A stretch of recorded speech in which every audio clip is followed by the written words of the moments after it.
जय भवानी। आज 12 अप्रैल है। आगरा में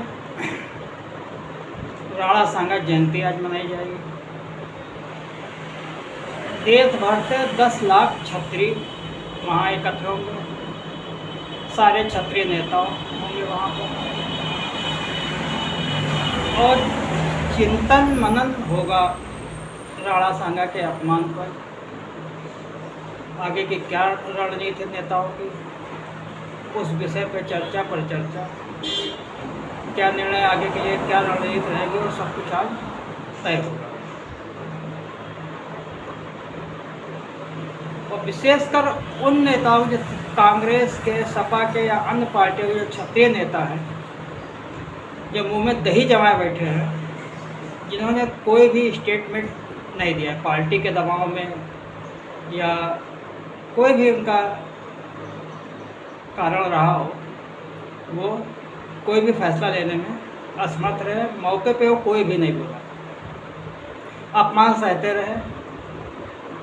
रामजी लाल सुमन को कोई भी जवाब उन्होंने नहीं दिया। ये गंभीर विषय है कि अगर छत्री का ही साथ नहीं देगा तो आखिर कैसे क्या होगा? क्या सूरवीरों को अपमान ऐसे देश सहता रहेगा? जिसकी जो मर्जी है बकता रहे, जब चाहे जो अपमानित कर दे।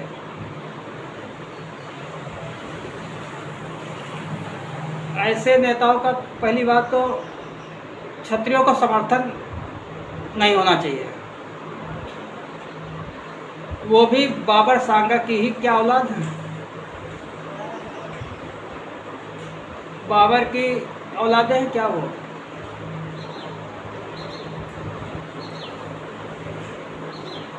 इतना बड़ा अपमान होने के बाद भी उनके मुंह से कुछ नहीं निकला। या तो वो चूड़ियाँ पहन लें, छत्राणियों की है उनके लिए चूड़ियाँ भेज दें, जहाँ मिले उनको जूता चप्पल की माला पहना, उनका स्वागत करें।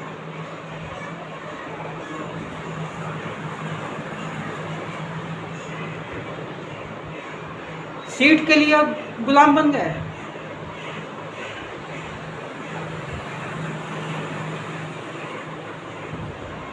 ये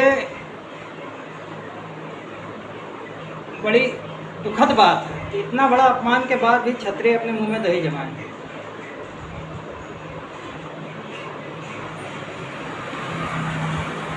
कुल मिला के वोट की राजनीति, अपमान सहेंगे लेकिन सीट नहीं छोड़ेंगे।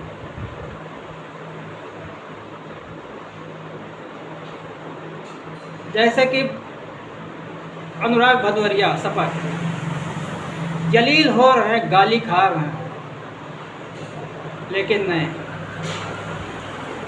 और अपमान सहते रहेंगे लेकिन बोलेंगे कुछ नहीं।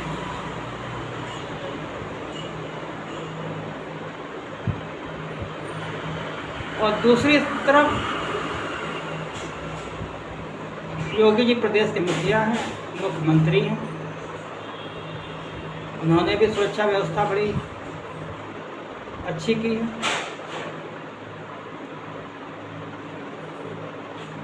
और योगी जी किसी जात विशेष, जब आदमी योगी बन जाता है तो वो जात विशेष का नहीं होता, वो सबका होता।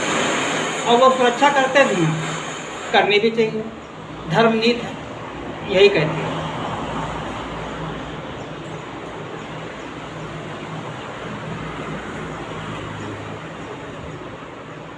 क्योंकि उन्होंने अभी तक कोई ऐसा काम पक्षपात वाला किया नहीं। जैसा कि अखिलेश यादव ब्लेम लगाते हैं कि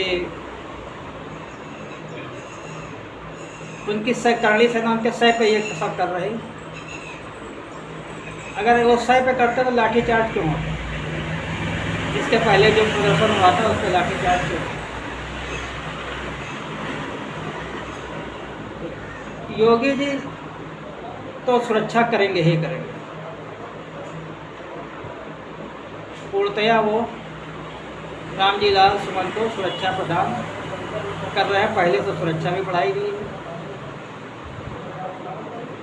और इधर क्षत्रिय समाज पूरी तैयारी के साथ आ रहा है।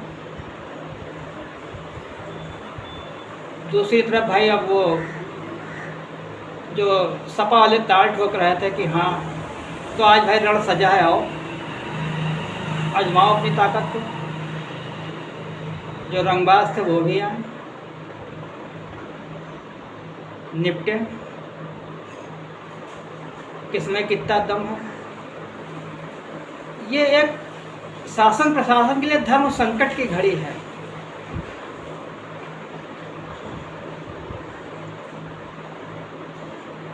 कि कैसे इस समस्या से निपटा जाए। वो मान सम्मान स्वाभिमान के लिए लड़ रहे हैं। योगी जी को शासन व्यवस्था, मुख्यमंत्री हैं तो सुरक्षा व्यवस्था, सामाजिक सामंजस्य को भी लेकर चलना है। अब समाजवादी जैसा कि कई वीडियो देखे ताल ठोक रहे थे कि देख लेंगे तो आओ भाई देखो जाके। अब कोई कह रहा था कि 26 करोड़, जाओ भाई 26 करोड़ लेके लड़ो जाके। दोगलेपन की राजनीति को पूर्ण विराम दे ही देना चाहिए। राजनीति बड़ी तेजी के साथ बदल रही है। बड़ी जल्दी ही आप लोगों को बड़े बदलाव इस देश के अंदर देखने को मिलेंगे ही मिलेंगे, कोई नहीं रोक पाएगा उसको।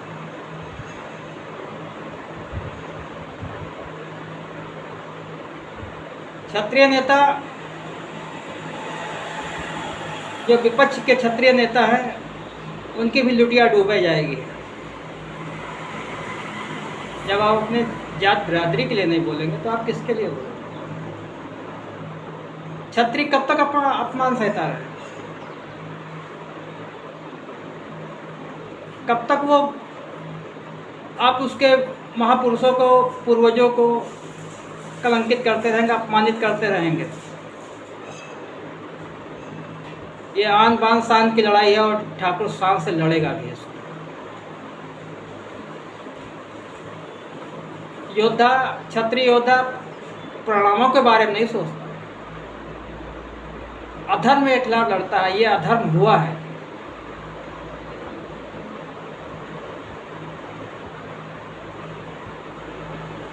इसका बदला अवश्य लेना चाहिए।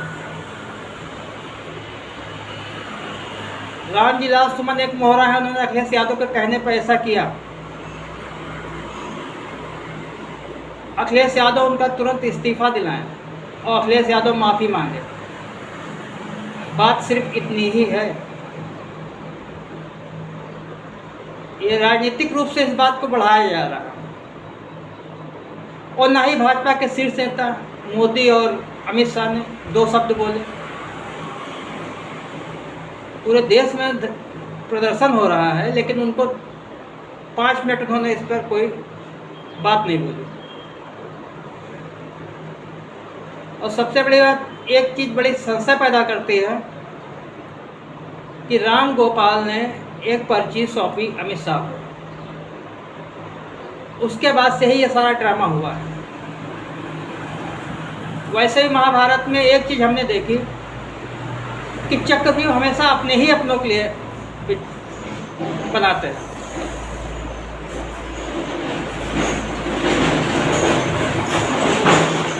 तो ये सब चीज़ें दर्शाती हैं कि कुछ इसमें बीजेपी का भी रोल है, क्योंकि 2024 चुनाव में अमित शाह या रूपाला जैसे विवाद हुआ था, तो ये सब चीज़ें सशंकित करती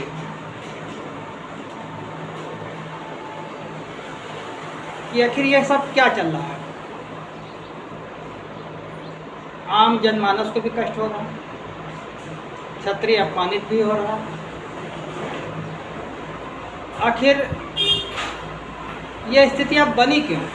ये कि बहुत बड़ा चिंतन करना चाहिए देश को, प्रधानमंत्री को संज्ञान लेना, गृह मंत्री को भी संज्ञान लेना चाहिए और बोलना चाहिए इस पर कि आखिर इसमें गलती किसकी कितनी है, क्या होना चाहिए। क्योंकि क्षत्रिय समाज कदम पीछे तो हटाना नहीं, उसको हटाने भी नहीं चाहिए। सर कटे या रहे ये एक आम बात है क्षत्रिय के लिए। लड़ना तो उसका जीवन, अकेला रहा तब भी लड़ा, सेना के साथ रहा तब भी लड़ा। झुकना उसको नहीं आता है, सामने वाले को झुकाता ही झुकाता है।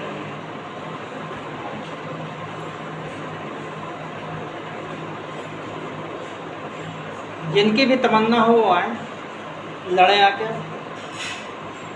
रण सजा है, दो दो हाथ भी करते हैं, आजमाना भी चाहिए। छतरी कहीं कमज़ोर तो नहीं होगा, और जब छतरी कमज़ोर लगे तो लड़ना जरूर चाहिए उससे। जितने भी क्षत्रियों के दुश्मन हैं वो आए, दो दो हाथ करें, जोर आजमाइश करें। कम से कम किसकी क्या औकात है ये देश जाने तो। अगले 6 महीने के अंदर इस देश में लोग क्षत्रियों का अपमान करना भूल जाएंगे, इस बात का तो वादा है क्षत्रिय समाज का।